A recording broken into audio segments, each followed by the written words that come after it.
আসসালামু আলাইকুম বন্ধুরা, কেমন আছেন সবাই? আজকে আমি নিয়ে এসেছি আপনাদের মাঝে গরমের মধ্যে আইসক্রিমের রেসিপি। চলুন ভিডিওটি শুরু করা যাক। বাটিতে 2 চামচ গুঁড়ো দুধ দিয়ে অল্প অল্প গরম পানি দিয়ে গুলিয়ে নেব। একবারে পানি দিয়ে গুলালে গোটা গোটা হয়ে যাবে। এখানে আমি কুসুম গরম পানি নিয়েছি।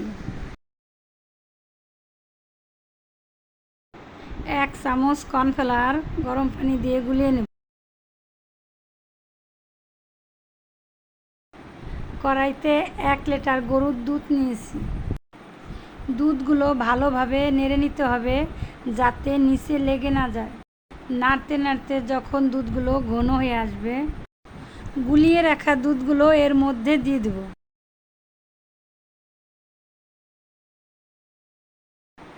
বাটিতে কিছু জ্বালানো দুধ নিয়েছি।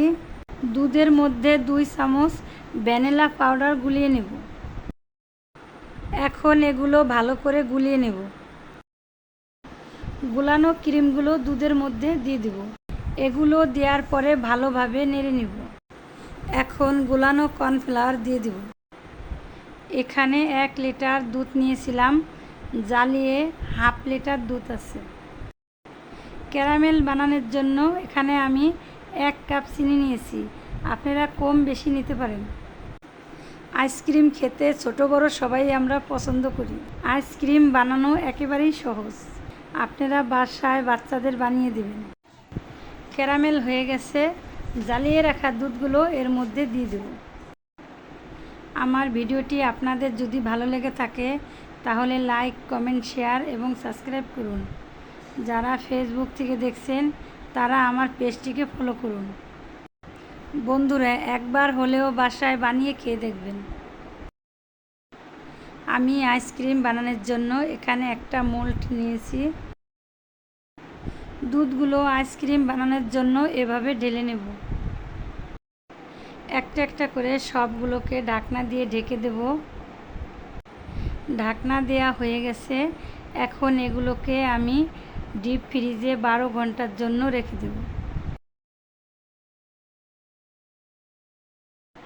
12 ঘন্টা পর আইসক্রিমগুলো বের করে নিয়েছি।